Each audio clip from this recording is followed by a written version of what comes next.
Yuri, agora a gente vai lá para os Estados Unidos, porque os Estados Unidos e o Irã teriam avançado nas negociações e estariam se aproximando de um acordo para acabar com a guerra. A apuração é do site Axios, citando duas autoridades americanas. Enquanto isso, a agência Reuters informou que a expectativa em Israel é de que o cessar-fogo seja prorrogado além do prazo inicial de 2 semanas. Mais informações ao vivo de Nova York com a nossa correspondente Priscila Yazbek. Priscila, boa tarde para você. A Casa Branca negou ter pedido a extensão do cessar-fogo?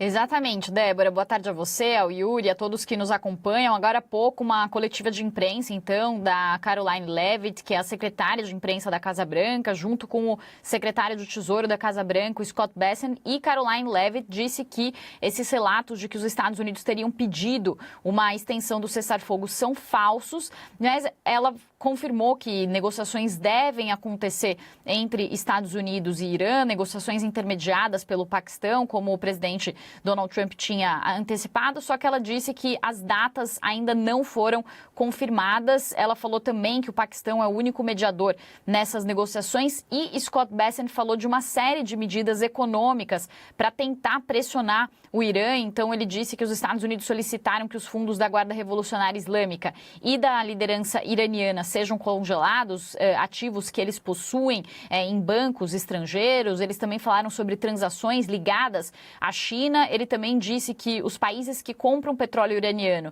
que estão dispostos a aplicar, que os Estados Unidos podem aplicar sanções secundárias sobre esses países que compram o petróleo iraniano. E ele também disse que os Estados Unidos não vão renovar as isenções de sanções que permitiam a venda de petróleo russo e iraniano, que foi uma medida, inclusive, muito polêmica e muito criticada, que Donald Trump adotou para tentar frear o aumento dos preços no início do conflito e que expirou no sábado, mas os Estados Unidos, então, não vão prorrogar essa medida e as sanções vão voltar a valer, então, tanto para o petróleo russo quanto para o petróleo iraniano. Agora, falando sobre o que disse o presidente Donald Trump antes dessa coletiva da Casa Branca, ele falou que nós vamos assistir a dias incríveis pela frente, que o mundo vai assistir a dias incríveis pela frente, uma entrevista à ABC. Ele também falou que não acredita que será necessário estender o cessar-fogo de 2 semanas que expira na próxima semana, na terça-feira, corroborando também com o que disse agora há pouco a secretária de imprensa, Karoline Leavitt, depois que esses sites e alguns veículos aqui dos Estados Unidos estavam noticiando que havia ali uma conversa sobre uma prorrogação desse cessar-fogo. Ontem também ele deu uma entrevista à Fox News que foi veiculada nessa quarta-feira e ele disse que o conflito está perto do fim, que ele vê que está muito próximo do fim e ele falou que acha que os iranianos querem muito ver um acordo acontecer. E isso também acontece em meio a movimentações diplomáticas. O chefe das Forças Armadas do Paquistão chegou a Islamabad para fazer novas rodadas de negociações e, segundo informações que chegaram do Paquistão, também da mídia estatal, esse chefe das Forças Armadas paquistanesas vai levar as mensagens, ou seja, as propostas de Washington para o Irã. Essa delegação de Yassin Munir, que inclusive se tornou uma peça-chave nessas intermediações, ele vai se reunir com Abbas Araqchi, que é o ministro de Relações Exteriores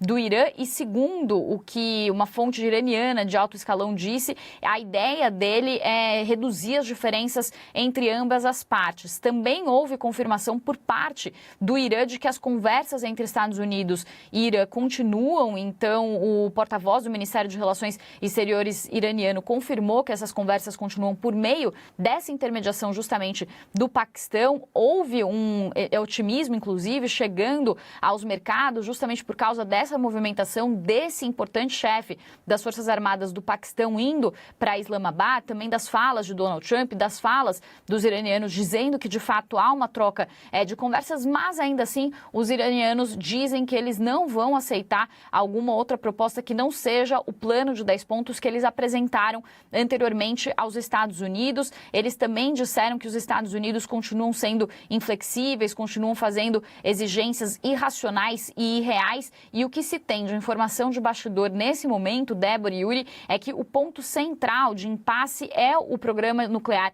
iraniano. Donald Trump disse que não não quer nenhum tipo de enriquecimento de urânio dentro do Irã. Mas, no final de semana, o vice-presidente J.D. Vance levou uma proposta para os iranianos de uma suspensão, uma moratória, para que o Irã não fizesse nenhum tipo de enriquecimento de urânio por 20 anos. Já os iranianos teriam proposto ali um período menor de 5 anos. Então, há um impasse sobre essa duração e, mais que isso, sobre se Donald Trump abriria mão dessa exigência maximalista para tentar chegar num meio termo e para tentar chegar num acordo. Donald Trump vem falando que vai haver alguma boa notícia nos próximos dias. Ele também falou que o conflito está perto do fim. O secretário do Tesouro, Scott Bessent, também falou que os preços da gasolina aqui nos Estados Unidos, que estão acima de $4 o galão, vão voltar para $3 a partir de junho. Então, prevendo ali ou tentando acalmar o mercado de certa forma, mas se Donald Trump não reduzir essas expectativas, isso não vai acontecer. E o que vários especialistas estão falando é que quando o Irã negociou com os Estados Unidos o acordo nuclear feito no mandato de Barack Obama em 2015, essas negociações duraram 20 meses. Então, seria muito improvável que Donald Trump conseguisse em poucos dias, como ele está dizendo agora, que em 2 dias a situação vai se resolver, algum tipo de acordo com o Irã diante desses impasses. Uma outra questão, claro, também muito importante é o bloqueio do Estreito de Hormuz, com a passagem ali de navios também interceptadas agora pelas forças americanas. Inclusive, há informações de que petroleiros que estavam tentando cruzar o Estreito de Hormuz tiveram que dar meia volta, isso segundo a agência iraniana Fars, também segundo agências que fazem o monitoramento de tráfego do Estreito de Hormuz. Esse bloqueio que foi imposto pelos Estados Unidos no início da semana chegou a pressionar mais uma vez os preços do petróleo, que chegaram a passar dos $100 o barril, mas agora o preço está suavizando de novo por causa dessas expectativas diante das falas de Donald Trump de que eles estão conversando com o Irã e que algum tipo de acordo pode acontecer. De qualquer forma, o Irã já disse que não vai abrir mão do controle do Estreito de Hormuz e que quer cobrar pedágio sobre o Estreito de Hormuz. Do lado dos Estados Unidos, eles já disseram que não vão aceitar isso, e Donald Trump chegou a falar sobre fazer aquela joint venture, ou seja, uma parceria comercial com o Irã para que ambos fizessem o controle do Estreito de Hormuz, mas tanto o Irã não quer que isso aconteça, quanto isso seria questionado do ponto de vista também do direito internacional. Então, esse é um segundo grande impasse. O primeiro é o programa nuclear iraniano, o segundo é essa questão do bloqueio do Estreito de Hormuz, e a terceira questão que a gente pode colocar também o apoio do Irã a grupos armados na região. Os Estados Unidos querem que o Irã encerre todo tipo de apoio a esses grupos armados, tanto ao Hamas, que atua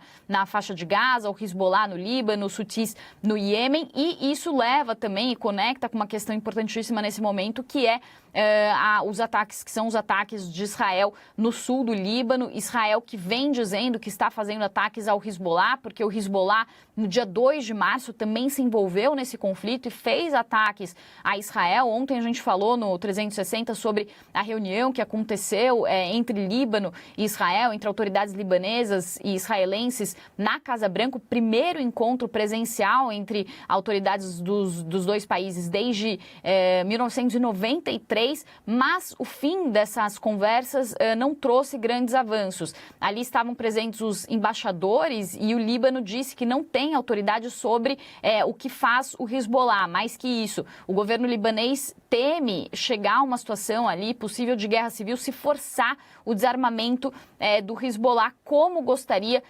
que acontecesse Israel. Então, existe essa questão também ligada aos ataques que acontecem no Líbano, que os iranianos dizem que é uma violação do cessar-fogo e que acaba tornando essa situação do cessar-fogo ainda mais frágil. Portanto, resumindo, o que a gente tem nesse momento são muitas dúvidas, muitas incertezas e uma clara tentativa da Casa Branca de tentar apaziguar um pouco a situação e dizer que as coisas vão melhorar e que um acordo vai ser alcançado também para acalmar um pouco os ânimos do mercado. Eu volto com vocês.